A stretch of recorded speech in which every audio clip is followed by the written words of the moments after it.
I wasn't supposed to be in that meeting. That was the first thing that made me nervous.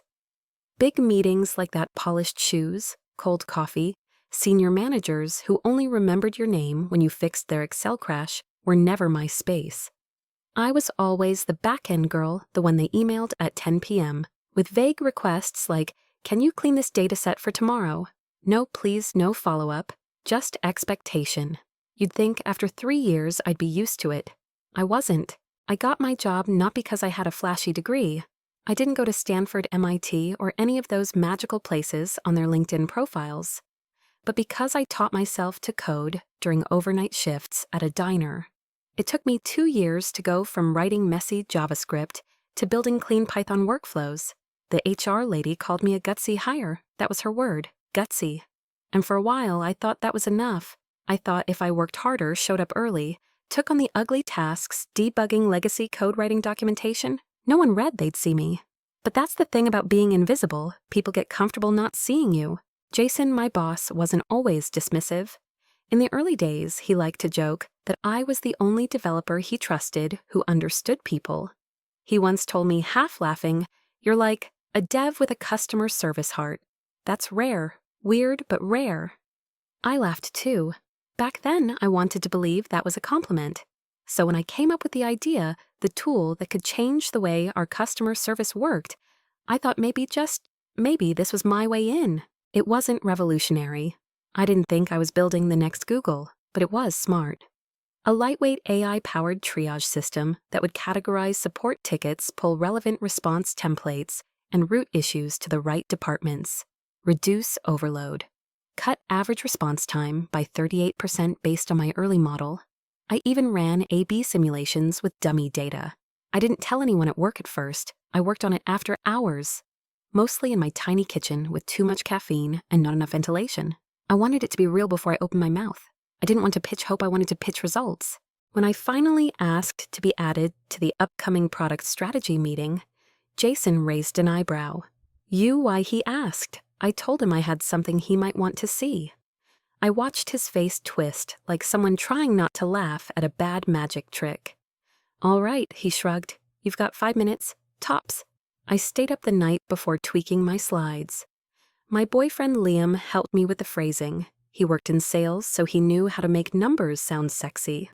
I remember him saying, "Lead with the pain point, end with the savings. Make them feel like idiots if they say no." I walked into the meeting with my laptop clutched like armor. Jason was already sitting at the head of the table, sipping his custom-printed mug, boss mode activated. The managers trickled in, Sarah from Operations, Dan, from DevOps Priya, from Finance. No one looked up when I entered. When Jason waved toward me and said, "Emma's got something to show us quickly," my hands were already sweaty. I started talking. I explained the overload in support tickets. I showed the projected hours saved. I clicked through the flowchart I'd built from scratch. I thought I sounded confident. I thought I was doing okay. Then Jason laughed. At first, just a chuckle, then louder. "That's adorable," he said, turning to Sarah. "She built a chatbot that tells you to go away nicely." The room erupted in polite, complicit laughter. I felt it in my throat first, a tightening. I swallowed hard. "It's more than a chatbot," I said. "It's Jason, cut me off. I know. It routes tickets and does the magic AI stuff. But let's not kid ourselves. We've got real devs looking at scalable systems. This is sweet, but not what we're looking for right now." I stood there, the air thick around me, my screen still glowing with my demo. No one said a word. Priya cleared her throat. Dan reached for a donut. Jason moved on. "Okay, next up we need to talk about the Q4 migration." I sat down. I think I heard my own heartbeat. After the meeting, no one looked at me. No one said good try or don't take it personally. I packed up slowly, trying not to seem crushed, but I was. In the bathroom, I locked myself in a stall and pulled out the sketch I'd folded into my notebook. It was wrinkled now. The same chart I'd worked on at 2 a.m. last Thursday when I was too anxious to sleep. I stared at it. My hands trembled. "Maybe they're right," I whispered to no one. "Maybe I'm just small." But somewhere under that whisper, something else stirred. Something quiet and not quite dead. I folded the paper back, placed it carefully into my bag, and walked out, face still steps slow, but something inside me had started to shift. I thought the silence would be the worst part. After the meeting, no one said a word to me, no Slack messages, no hallway nods, not even the awkward good idea, pity line I was half expecting. But what followed was worse. 1 week later, an announcement went out on the internal newsletter, Special Task Force formed to streamline customer support pipeline. I clicked on the post out of morbid curiosity. As I scrolled through the short paragraph, my jaw tightened. They were building it. My system, my architecture, my flow. The wording was different, sure, but I recognized every piece. The triage module, the auto-prioritization, the feedback loop that retrained the model. All of it. And the lead on the project, Ethan, a junior dev who'd joined 6 months ago. Nice guy if a little green. I'd helped him set up his GitHub once. I stood up from my desk so fast my chair screeched. I walked straight to Jason's office, rehearsing a dozen ways to stay calm. But when I got there, he was already smiling, like he'd been expecting me. "Emma," he said, leaning back in his chair, arms crossed. "I figured you'd have questions." I tried to keep my voice level. "You're using my design." Jason shrugged. "We're using elements of it, yes. Look, I know you care deeply about this stuff. That's why I'm letting them borrow your logic flow." "Borrow," I echoed, blinking. "You don't have to get territorial. Ideas aren't static, Emma. This is a team environment." Then softer, "You laid a nice foundation. But execution, that's for the real builders."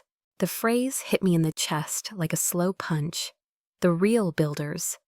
That night I went home and cried, not the loud, dramatic kind. The silent kind that makes your skin feel tight and your ribs like they're folding inward. I didn't eat. I couldn't. When I told Liam about it, hoping he'd say something reassuring, he didn't even look up from his laptop. "Babe, don't make this bigger than it is." "I'm not making it bigger," I said. "They stole my work. They repurposed it. You still have a job. Just keep your head down. You're not in a position to pick fights right now." That was what he thought of me, of what I could do. I wanted to yell, but I didn't. I just nodded and curled up on the couch, while he kept typing the glow of his screen, painting his face like a stranger's. The days blurred after that. I'd sit at my desk, pretending to focus, while across the room, Ethan's team huddled in meetings, talking about Emma's concept like it had magically fallen from the sky. They even used my diagrams in one of their slide decks. I saw it flash on the screen in a hallway presentation. My handwriting had been replaced with Helvetica.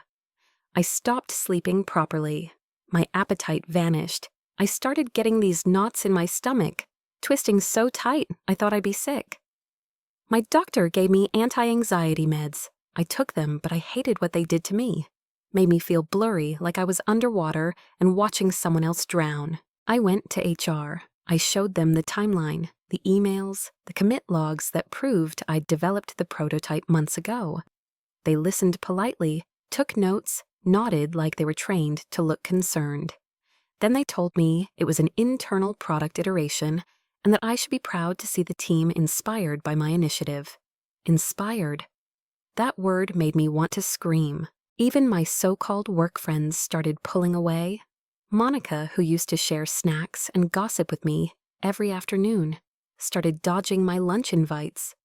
One day in the break room, I heard her talking to someone behind the fridge door. I wasn't trying to eavesdrop, but I froze when I heard my name. "She's smart," Monica said, then lowered her voice, just enough to be cruel. "Just not leadership material, you know." I stood there holding my mug like it weighed 100 pounds. I didn't confront her. I didn't cry. I just walked out and sat on the steps outside until my hands stopped shaking.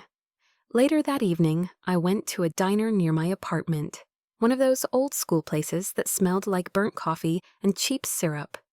I ordered pancakes I wouldn't eat and stared at the steam rising from the mug.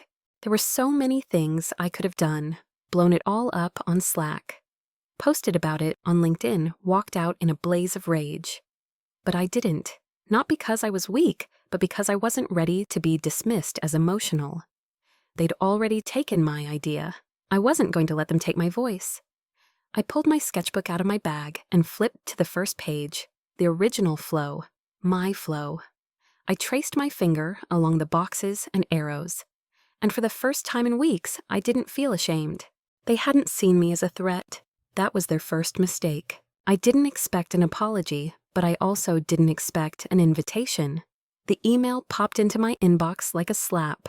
Subject: Internal Collaboration Opportunity from Jason C. Emma. Given your early involvement and interest in the support workflow, we'd love to invite you to assist Ethan's team on the build-out phase. It'd be great to have your insight guiding the project you helped inspire.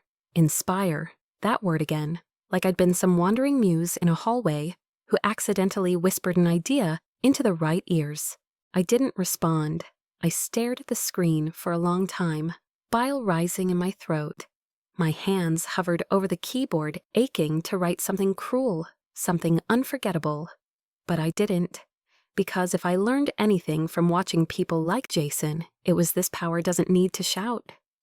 Power just signs the checks. I kept going to work the next few days. I acted normal, quiet, cooperative, the kind of employee they thought I'd always be: loyal, grateful, small. And then it happened. I was searching through an old folder on my external hard drive, looking for an early prototype of my code. I'd always kept things local. I didn't trust the company network, probably because I worked too long fixing other people's accidental uploads. But this time, something felt off. Inside one of my folders, I found a new file I hadn't touched in weeks. Opened it. Lines of code stared back, altered, reformatted, commented by someone else. The structure was the same, the functions were mine. But the metadata said last modified 2 days ago, which was impossible. I hadn't plugged this drive into anything in nearly a week. That's when it hit me. Someone had accessed my external data, cloned it, maybe even remotely. I ran a trace. The log showed activity from a machine linked to our internal IT system. They'd taken my personal files, not just ideas, not just flowcharts, my code. I didn't breathe for a full minute. I just sat there, heart pounding in my ears. It was like being robbed while still sitting inside your own home. The next morning, I walked straight into Jason's office. I didn't knock. He looked up, mildly annoyed, like I'd interrupted something more important than a stolen foundation. "I know someone accessed my external drive," I said, holding up a printout of the activity log from inside the company. He barely glanced at it. "It's been syncing local devices for backup. It's an automatic process. You must have clicked allow by accident." "I didn't," I said. "And even if I had, that doesn't explain why my code is now in your dev repo with Ethan's name on the header." Jason leaned back in his chair, calm, unreadable. "Emma, this isn't the place for paranoia. Look, if you want credit, I'm happy to mention you in the technical appendix." The appendix. My voice cracked. This was mine. "And now it's ours," he said, without blinking. "You work for the company. Anything you create here belongs to the company." I wanted to throw something. Instead, I just stared at him. Not with fury, with clarity. Because for the first time, I saw exactly what he thought of me. I wasn't a person. I was a tool, one that had outlived its novelty. So I did the only thing I could. I started backing everything up. That night, I worked silently.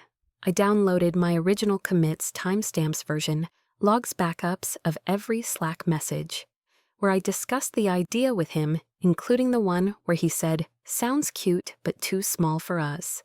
I saved it all to a secure cloud and to a USB drive I kept clipped inside my wallet. I wasn't going to expose anything, not yet, but I wasn't going to leave without my proof. 2 days later, I submitted my resignation. No notice, no speech, just a one-line email, effective immediately. There was no farewell party, no cupcakes in the kitchen, no "we'll miss you" card, passed around with empty signatures. Jason came by my desk just once, hands in his pockets, that insufferable little smile tugging at his lips. "You'll be back," he said softly. "People like you always come back." I didn't respond. I just zipped my bag, slung it over my shoulder, and walked out. Outside it was raining, not hard, just enough to make the world look blurry. I stood in front of the building one last time, water dripping from my hair hands, clenched in my pockets. The USB was still there, tucked safely in the inner lining. Maybe I didn't have a plan yet. No money, no team, no investor backing. But I had something better, truth. And I was going to build it into something so undeniable, so sharp-edged and luminous that even Jason would have to squint just to look at it. I won't come back, I whispered to the gray sky. I'll build something so big, they'll have to come to me. Then I turned and walked into the storm. I moved in with my cousin the day after I left the company. She lived in a narrow townhouse on the edge of Queens, juggling 2 jobs and a kid with more questions than bedtime hours. We hadn't talked much since college, but when I called and said, I need a place, just for a little while, she didn't even pause. Come, we'll figure it out. Her name's Marcy. She works night shifts at the ER and daytime freelance gigs whenever she can stay awake. Her daughter, my niece, by love not blood, is 8 years old, bright as fire, and has no filter. The first thing she asked me when I arrived, suitcase in hand, was, did you get fired? 'Cause you yelled at someone I wanted to say yes. That might have felt less humiliating than the truth. I shared a room with her Cleo, the niece, sleeping on a pull-out mattress that never quite flattened. Her walls were covered in glow-in-the-dark stars and spelling bee ribbons. Every night, she asked me what I was building on my laptop, and I told her honestly, something small that I hope turns into something big. It wasn't glamorous. During the day, I worked at a breakfast diner 2 blocks from the subway station. Hairnet apron minimum wage. I wiped tables sticky with syrup-refilled coffee for regulars who never tipped and scraped eggs off plates, like it was a metaphor for my entire life. My hands were raw-cracked from soap and heat. By the time my shift ended, I smelled like grease and desperation. But I'd go home, shower, eat whatever leftovers Marcy forced into me, and then once Cleo was asleep, I'd open my laptop and begin the real work. I started with a blank Notion dashboard. I titled it Project Ripple. Underneath, I typed my first weekly goal, ship MVP prototype, 10 days. It was ambitious, it was insane, but it was mine. At first, I felt like I was moving through molasses. My mind was fogged with exhaustion, my wrists ached, and my code broke more than it compiled. But every time I thought of quitting, I remembered Jason's smirk. His voice saying, people like you always come back. I wasn't going back. One night around 2:30 a.m., I gave in and bought a $14.99 online course called Facebook Ads for Tiny Businesses. I watched the whole thing in one sitting, pausing only to take furious notes on CTR CPC Pixel. Tracking half of it made no sense at first, but I kept going. The next day, during Cleo's piano lesson in the living room, I learned how to write cold emails. I opened Google Sheets, made a list of 200 small e-commerce stores, and started drafting messages, personal but scalable, soft but clear. I didn't ask for anything. I offered value. I didn't even have a name yet. The product had no brand, just lines of code logic and quiet rebellion. It came to me while watching dishwater spiral down the sink one night at the diner, the way a single drop created rings that moved outward endlessly. Ripple desk. Because I didn't need to create a tsunami, I just needed to start a ripple. I bought the domain for $2.18 on a discount site. I designed a barebones logo using a free Canva template. I signed up for a basic SaaS billing tool. Everything was duct taped together with desperation and Google searches. But the code, the core engine that was solid. It could tag triage and route tickets faster than most human agents, and it learned over time. I'd seen it work. I just needed someone else to believe in it too. The first user was a fluke. A Shopify seller I'd cold emailed replied at 3 a.m. and said, "Sure, I'll try your thing?" My inbox is a nightmare. I installed Ripple Desk Lite on their backend manually. Within 48 hours, they messaged again, did something change? My support queue actually looks manageable. That message made me cry. Not loudly, just one of those quiet, breathless cries where your chest unclenches for the first time in months. Cleo found me that morning in the kitchen, still in my pajamas, drinking cereal out of a mug because we were out of bowls. She held out a crumpled $5 bill. "For your dream," she said seriously. "I've been saving it. I didn't take it. I couldn't." But I hugged her so tightly she squirmed and yelled, "You're crushing my ribs." That night I shipped the beta. The launch wasn't some glorious product hunt victory. No confetti, no likes.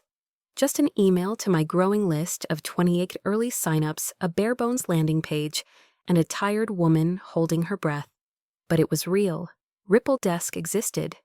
And in that moment, sitting in a twin-size bed beneath glow-in-the-dark stars, I felt something I hadn't felt in a very long time. Power. Not loud, not showy, just quiet, steady mine. It happened on a Tuesday. I remember because it was laundry day, and I'd just run out of quarters. I was in the middle of emailing a new user, someone who owned 3 handmade shops in Boston, walking them through setting up Ripple Desk's smart routing tags. They'd messaged earlier saying, "Your tool just saved me from firing someone. You have no idea how much this helps." When I hit send, I opened another tab and casually checked my Stripe dashboard. I'd started doing that obsessively, even though the numbers were usually depressing. But that morning there it was. A charge, $98. My first real invoice, my first real money. I stared at the number so long it blurred. Then I laughed loud and messy. I think I scared Cleo, who was doing math homework in the next room. I laughed until I couldn't breathe, until the months of bile and bitterness came rushing out like steam from a locked pipe. For a second I felt light. It wasn't just about the money, it was what it meant. Someone had paid for something I built, on my terms, with my name. Well, my real name for now. The weeks that followed were a blur of tiny miracles. A YouTube creator with a mid-sized following mentioned us in a video. A forum post led to 10 signups in one day. Customers started asking for integrations, feedback features, even ticket sentiment scoring. They weren't just using Ripple Desk, they were investing energy into it. It was still held together with duct tape and hope, but the product worked. It worked so well, in fact, that I stopped refreshing Stripe and started checking my bug board instead. I was no longer just shipping code, I was running something. And then the email came. The subject line was innocuous. Subject inquiry, Ripple Desk demo. From Jason C. Client Solutions, Cortex Solutions. It took me a few seconds to register what I was reading. I had to double-check the address twice, reread the message line by line. It was short, professional, cold. "Hi, I represent Cortex Solutions, and we've recently come across Ripple Desk through multiple client channels. Your platform seems to address some of the pain points we're currently facing with customer service load balancing. We'd love to schedule a short demo to learn more about how your system scales. Let us know your availability." There was no warmth, no recognition, no memory. Jason had no idea he was writing to me. I stared at my screen in silence for a long, long time. My hands weren't trembling. My heart wasn't racing. In fact, I felt calm, clear. It was like watching a snake bite its own tail.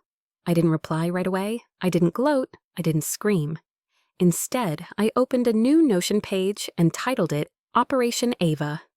I created a new Gmail account, bought a new domain, and registered a dummy Zoom username under the name Ava Lane, CEO and founder Ripple Desk Technologies. I hired a professional AI voice avatar. I gave her my tone, but not my story. Polished, confident, and surgically efficient. If Jason wanted a demo, he'd get one. But not from the girl he laughed at, from the woman who built what he couldn't steal. I spent that night building the pitch deck. Not the kind that begged for funding, but the kind that made you look small for not already being on board. I included performance charts from my top 3 clients, screenshots of AI routing logic in action, and a feature roadmap that made it sound like Ripple Desk was 10 engineers strong. Not one woman living in a spare room full of glow-in-the-dark stars. When I sent back the reply, it was perfectly timed. "Hi, Jason, thanks for reaching out. We're excited that Ripple Desk has caught your attention. Let's set up a 25-minute walkthrough this Friday. I'll have my technical director present with me as well, Ava." There was no technical director, just me, and a second laptop playing a script I pre-recorded with AI audio and animated slide transitions. That Friday at 2:00 p.m. sharp, I logged into Zoom under Ava's name. I turned on the camera, but not mine. It was a pre-rendered avatar with subtle facial tracking, just enough to look plausible under startup Zoom lighting. Jason joined 3 minutes late. Typical. He looked tired, older than I remembered, or maybe just heavier with the weight of someone realizing he didn't know what he didn't know. "Ava," he said. "Pleasure to meet you." I smiled. Well, Ava did. "Likewise. Let's dive in. The meeting lasted exactly 26 minutes. I walked him through key metrics, how RippleDesk was reducing ticket response times by 42%, on average, how it had improved agent morale, and most importantly, how it scaled. I ended by saying, we have room for one more enterprise client on our Q3 rollout. Pricing is transparent flat rate $22,000 annually for full access. Jason nodded, clearly impressed. We'll move fast, he said. This is exactly the kind of intelligent routing we've been looking for. Oh, I'm sure it is. I was about to end the call when I added casually, out of curiosity, how did you hear about us? He paused. Internal referral. Someone said we should look into a startup doing things better than our internal team. The irony nearly made me choke. I muted my mic before I let a laugh slip. I closed the call, turned off the avatar, and just sat there staring at the blank Zoom window, letting the silence wrap around me like armor. He didn't know, not yet, but he would. Jason scheduled the follow-up within 48 hours.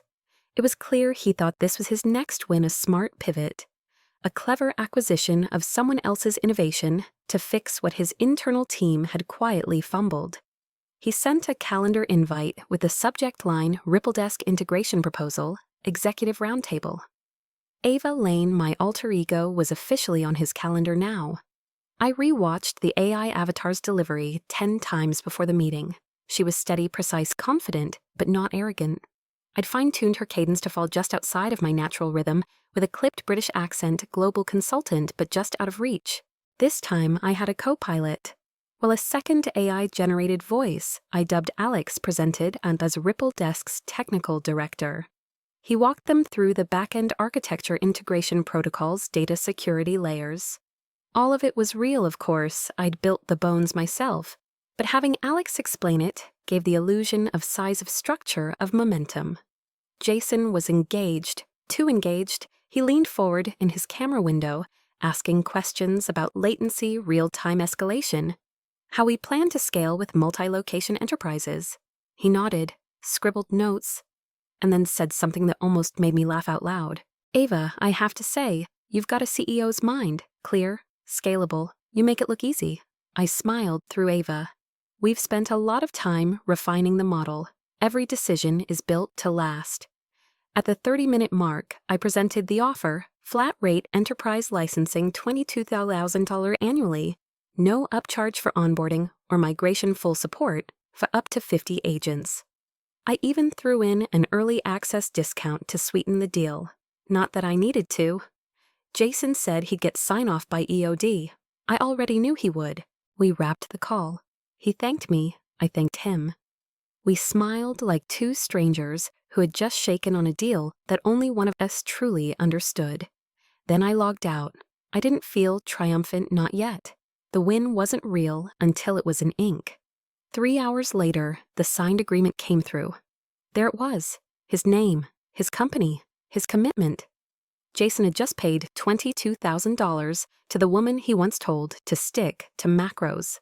Now came the best part. When it was time to send the onboarding documentation and first invoice, I removed the Ava mask. No avatar, no alias, just me. Real voice, real name, a short, crisp email, no fluff. Subject, RippleDesk onboarding and payment details.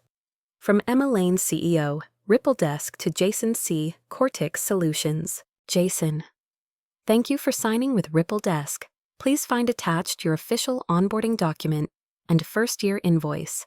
We're thrilled to welcome Cortex Solutions as an enterprise client. Best regards, Emma Lane, CEO, RippleDesk. I hit send, then I waited and waited. The first hour passed, then another, then a day. Silence, not even a got it. 36 hours later, he replied. No greeting, no signature, just 5 words. Let's keep this professional, please. I stared at the line for a full minute. 5 words, and still, I could hear the panic under them. It wasn't anger, it wasn't even denial. It was the sound of someone who realized too late that the ground beneath them was already gone. He'd signed the contract, he'd paid the invoice, he couldn't take it back. And now he knew. He knew exactly who had built the tool his entire customer service strategy was now about to rely on. Me. The same woman he laughed at in a boardroom. The one he said had a customer service heart, the one who wasn't leadership material. I didn't respond to his email. There was nothing else to say. The contract was signed. The clock was ticking. Every time someone at his company opened the Ripple Desk dashboard, every agent trained on our system. Every ticket routed, he was buying time from the very person he once refused to even give a voice to. That was enough. I didn't need him to say sorry. I just needed him to keep paying. Growth didn't arrive in a storm. It came like a tide, slow at first, then all at once. Within 3 months of Jason signing that contract, Ripple Desk had tripled its user base. What started with 10 scrappy businesses ballooned into over 100, then 200. A SaaS newsletter picked us up after a client tweeted about how our AI tagging system saved them from hiring 2 extra support agents. That tweet alone brought in 67 signups. 2 weeks later, an industry podcast reached out, asking for an interview with the founder. I said I preferred email Q&A. They didn't push, they just ran the headline, Ripple Desk, the Quiet Genius. Behind the AI tool that's changing small business support. My inbox exploded. Then came the investors. Most were standard LinkedIn messages, full of buzzwords, people who saw traction and wanted a slice. But one name stood out, Covestone Capital, a mid-sized venture fund that specialized in scaling quiet cash-flowing SaaS platforms like mine. They offered a $1.2 million seed round at a fair valuation. No pressure. Whenever you're ready, the email said, "We back founders like you." It felt surreal.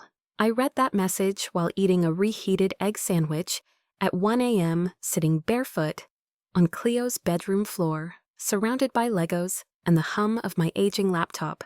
I didn't respond right away. I wasn't chasing exits, but I finally allowed myself to whisper the word I hadn't dared say out loud since the night I walked away from Jason's office victory. It was quiet. It didn't come with champagne or press releases, just stability and leverage, which made the next email even more delicious. It came from Jason, subject strategic acquisition opportunity. I clicked it slowly, savoring every second. Hi, Emma. I've been following Ripple Desk's growth.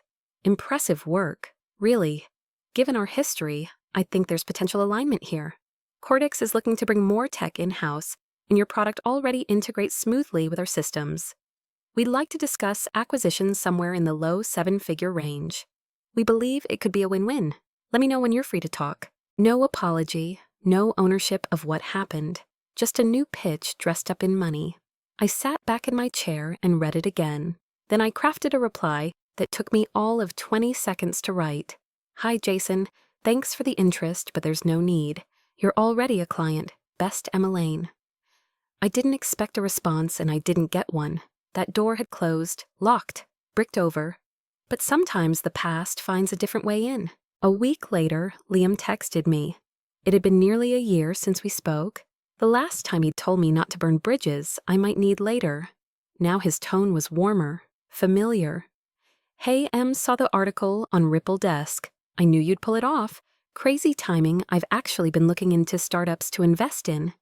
Maybe we should talk. I stared at the message for a long time. This was the same man who once told me, don't make it personal when Jason took my work. Who called my prototype a passion project like it was a pet rock. The same man who told me I should be grateful I had a job at all. Now he wanted in. Now when the room was already warm and full, he wanted a seat at the table. I didn't call. I didn't text back. I sent him an email instead. Short, sharp. Liam, you didn't believe in me when I was nothing. Now you want a seat at the table I built? Respectfully, no E. There was no reply. That night, I walked home from a late dinner meeting with one of my early clients. She ran a chain of eco-bakeries and swore by Ripple Desk like it was oxygen. The air was cool. My shoes were cheap, but they felt strong on pavement. I passed the window of a tech co-working space downtown and saw a group of 20-somethings pitching over pizza and Red Bull. I smiled. They had no idea how close they were to being devoured, or how sweet it would feel when the world stopped underestimating them. Maybe they never would be. Maybe some of them would have to get laughed at too. But I had learned something far more valuable than any term sheet or acquisition offer. The people who laugh at you early will always come back later. But by then the price isn't equity, it's access. And access now was something they had to earn. The invoices come in on the 5th of every month. Cortex Solutions pays on time. No reminders needed, no excuses. Just a clean wire transfer, $22,000, split into neat monthly payments, each one hitting my account like clockwork. Sometimes I watch the transaction clear, not because I need to anymore, but because it reminds me that silence when chosen is power. My office isn't big, just a room on the 6th floor of a walk-up in Brooklyn. Exposed brick uneven floors, a coffee machine that makes more noise than espresso. But it's mine. On the wall there's a framed document, Ripple Desk's first invoice. The client Cortex Solutions, the signature Jason's. There's something about that image that calms me. That sharp corporate signature on a document addressed to the very woman he once called cute but unrealistic. I don't gloat. I don't forward it to old colleagues. I don't write think pieces on LinkedIn. I let the paper speak for itself. People sometimes ask me if I ever confronted Jason, if I ever rubbed it in, told him who Ava Lane really was. But the truth is, I never needed to. The contract said enough. Every login to our dashboard, every update request, every new invoice sent was a conversation he could no longer control. That was the real power. See, I never wanted revenge. Not really. What I wanted was to be heard. I wanted the room to go quiet for 5 seconds while I said, "Here's something I built. Will you look at it? Really look at it?" They didn't. They laughed instead. And that laugh, Jason's laugh, played in my head for months. It fueled me, haunted me, broke me, rebuilt me. But somewhere along the way, I realized I didn't need to prove him wrong. I just needed to prove myself right. And now they listen. Not because I raised my voice, but because I built something they couldn't ignore. There's a kind of poetry to it. I'll never forget the version of me who cried in a diner over a stolen idea, who coded through midnight with cracked hands and a deadline scrawled in a Notion file. The Emma who worked service shifts by day and chased clarity by night. She's still here, quieter now, steadier, but I owe everything to her. Sometimes Cleo visits the office. She's 9 now, talks faster, reads books above her grade, and still asks the most disarming questions. Last week she looked around the space and asked, "Do you think they regret it?" I knew who she meant. I shrugged. "Doesn't matter." She thought for a second, then nodded. "Yeah, 'cause now they work for you." She's not wrong. That's the part no one tells you. Success isn't always fireworks. Sometimes it's a quiet email, a signature, a bill paid. It's sitting in your own space, sipping lukewarm coffee, watching someone who once dismissed you now depend on you. That's power, not the loud kind, the deep, untouchable kind, the kind you don't need to announce. These days I mentor a few women in tech, ones who've been talked over, passed up, smiled at, then sidelined. I tell them you don't need to burn bridges. You just need to build something so bright they can't ignore the light. And then I smile and send out another invoice.